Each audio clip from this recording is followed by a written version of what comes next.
Hello, I'm Carla, your millionaire mistress. Thinking about how I can share information with you about how I became a millionaire and how I sustain that wealth.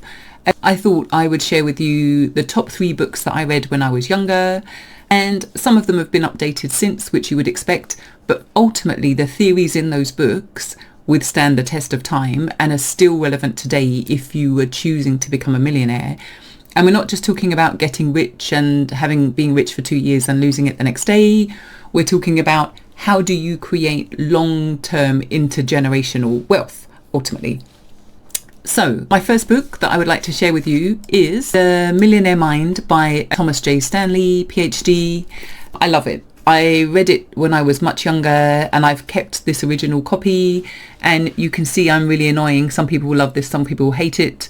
I basically turn over the corner of the page when I think there's something important as an insight that I want to come back to. And each time when you pick up the book, it's really then very easy to just flick through and go straight back to the key points. It's on the back. This is exploring the ideas, beliefs and behaviour that have enabled millionaires to build and maintain their fortunes. Thomas Stanley looked at a large sample of American millionaires and used the data that he found through his interviews and surveys to build insights that he delivers in this book. The book is a bit long for me, but I think if you're genuinely interested in a topic, you will read it regardless. I have to say I have a short attention span. I like people to deliver bullet points and be done, but this one is worth the read. And even if you obtain it from the library or whether you buy an audiobook, then it's worth it. So what this is looking at is what traits do millionaires who create wealth and maintain the wealth have in common? What were their school days like? How do their brains work? How do they dress and furnish their homes? What do they look for in a spouse? And is religion important in their lives?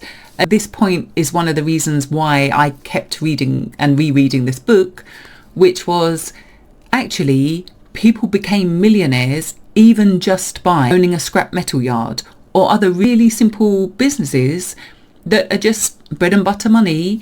Millionaires who owned those businesses were quietly confident, and even when their millionaire peers were looking down on them because they thought, oh, they've just got a car wash, oh, they've just got a scrapyard, their peers were shocked when they realized how many millions these people had generated. So bread and butter money. So nothing clever, nothing technically advanced, no AI, just a car wash that made them millions. Excellent stories in here, and the principles still stand today. And I think one of the most important things about this book is the fact that it really is about how do millionaires think, and is that different to a standard employee? You can still become a millionaire by being a corporate executive, but this is saying when you are choosing to take control of your passion, because there's a big vocation element to this book and the kind of businesses that people choose.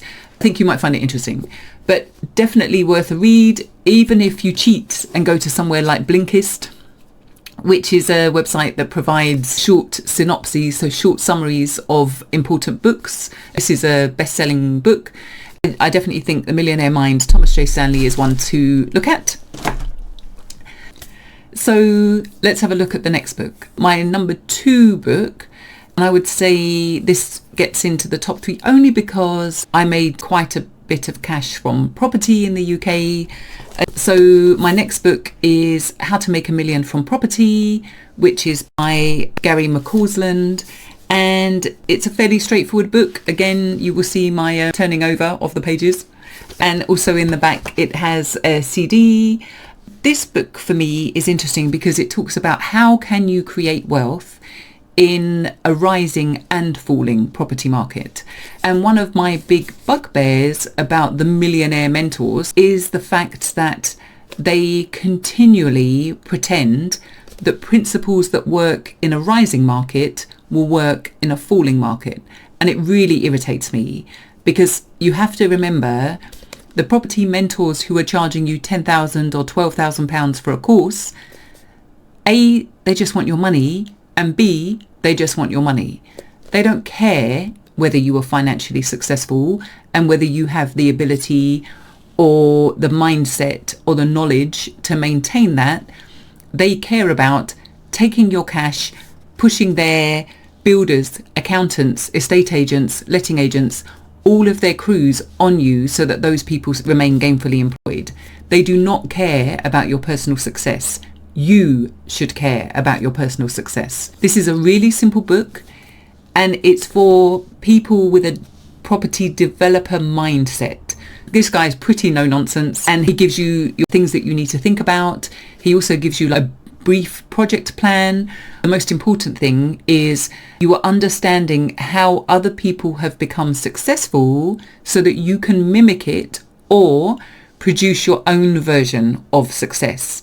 Do you want to make big chunks of money in one-off deals, or do you wish to have a long-term capital gain from a property and loads of rent in the meantime? You choose what you want. That's all I can say. This book is fantastic. He teaches you how he has bought property or developed property and flipped it and made a ton of money. He basically is saying a £20,000 profit on a deal is great and it enables you to do a similar size deal. But a £50,000 profit on a deal is a needle changer, and that means the dial is going up. So that's what you're looking for. At first, you just need to practice, right? You don't buy a Ferrari when you first learn to drive a car. You go small and steady. You master it until that becomes business as usual in terms of your knowledge and your skill base and the people that you work with. And then you move on to the next piece. That's just how I've done it, which is how you build a sustainable pot of cash to invest or play with or whatever you want to call it. Yeah, there's no stripper money in this house. It's invested money. That's all I can tell you. So how to make $1 million from property, really simple. Again, I will link it in the comments section, but please also feel free to tell me, have you read it? Do you prefer flipping properties, or do you prefer buying and renting and holding? Because if you buy, rent and hold, you will probably, I was going to say you'll probably get just as rich. I think technically you might make more money over time because property values really double every 10 years. So everyone has a different strategy, but property we'll get into detail with later. But yes, definitely a book worth purchasing, or you don't have to buy it. I personally like buying and holding property, and I buy and hold books. That's what I do. When you just walk past the bookshelf and you think, let me have a look. Just getting other people's views on how they find a project, negotiate for a project, arrange their finance, arrange their building crew, and make their money. I hope that's useful. Definitely have a read. Again, you don't have to go and purchase it, borrow it off a friend, take it out of the library, whatever. Don't steal it out of the library. I don't even know the word. I haven't been in the library for so long, I can't remember what it's called when you borrow a book out of the library. Don't know. Tell me in the comments. So, we're far too rich to go to a library, darling. That's it. So that's book number 2. Let's have a look at book number 3. Let's have a look at what Robert Kiyosaki is about. So as you can see, got his book here, which is Rich Dad, Poor Dad. It's excellent in terms of the key points that it makes. Ultimately, he talks about how can you escape the rat race. His theme is, I will teach you what rich people teach their children, which I agree with. Most important message is, what are the 4 key ways you can make your money? And that is, you can be an employee, you can be self-employed, like you can be a plumber or other tradesman, for example, or a freelance writer. You could be you're employed, you're self-employed, you're a business owner where you have lots of other people working for you, or you're an investor. And it could be an investor or shareholder in a company, or a stock market investor, or a property investor, whichever way round. And that's not limited to those, that's just some examples. And he also tries to help you understand what are the pros and cons of being an employee. What are the pros and cons of being a business owner or investor or being self-employed? Actually, I've been all 4 of those. So I've been employed, I've been self-employed, I've been a business owner and an investor. I still am several of those. The book is now 25 years old. I don't know what era or what decade I read it in, but I've read it several times. It's one of the top personal finance books. As you can see on his website, he has a storefront where you can make the purchase. You've got lots of titles that he's written. He also has a board game, so you can make it fun and learn to escape the rat race with children or with adults, which I also did attend a 4-day course. That's got to be a good couple of decades ago, maybe 15 years, I don't know. But I had some extra cash and I thought, okay, let's see what he's got to say. It was an excellent course. It wasn't a lot of money compared to the property mentors today. But the theme underlying how he originally made his money is the fact that he made it from US real estate. Again, it's the principles of how he chose his wife. He was very clear with her up front. I have this set of goals. I want this lifestyle. Are you in or out? He was very clear with her. And some other women dropped by the wayside, and I think her name is Kim. She said, no, I'm in, let's do this. And so really their marriage is effectively, I guess, like in the Millionaire Mindset by Thomas J. Stanley, choosing of the spouse is critical. They have to understand what you will and won't be available for. They have to understand what your motivators are.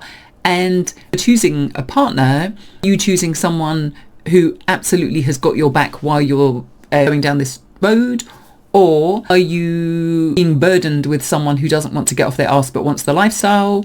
Or have you been lucky enough to find someone that knew you when you didn't have a lot of money, and you're both going to grow together through that process? So all of these themes, and that's why I think if you start with the millionaire mind, you start understanding, okay, what are the variables in my life that will be impacted by being financially successful to a high degree of financial success, and which people do I want around me while that happens? So I'll leave that there. Obviously, I will link this website and the Amazon link for his book in the comments below. And let me know, have you read this book, which I do value and I have given away to people as gifts before, back to my fabulous self, and rate it. And do you think that he's still valid today in terms of his theories? Because I do think that the concepts that he teaches you, even if you just flick to those pages, it's worth it. And it could be an audio book. So if you think about how many hours we waste, including myself, watching crap on telly or flicking through, I don't flick through TikTok, flicking through TikTok, there's loads of time that we waste, and it's just down to you to choose. Am I going to give myself 10 minutes a day to learn something new? Or am I going to give myself 5 hours a week? Or am I going to dedicate my Sunday afternoon to just having a read or listening to a book while I do something else that I enjoy? However you need to consume this information, start learning. You need to be a sponge and you need to absorb as much as you can if you want to be rich. And parting note is, my nephew is 15 and he's awesome. Very smart. I said to him, why aren't you following my channel? I can see that you haven't been looking. He said, oh, it's easy to get rich. You just go on TikTok and they teach you this, this and this. There's a big YouTuber who's got hundreds of thousands of views on a channel. He had no money when he was telling you about money. At that time, he had never made money, never understood how you invest it, never understood how you keep it, never understood how you create intergenerational wealth. He'd never done any of those things, and people online, they were like, okay, I watched this video and shared it with my friends. That's all I got to say about that. Be smart. Listen to people who've done it, who will help make you wealthy. Obviously, that's me. Standard. So yes, have a great day, and I'll see you on the next video.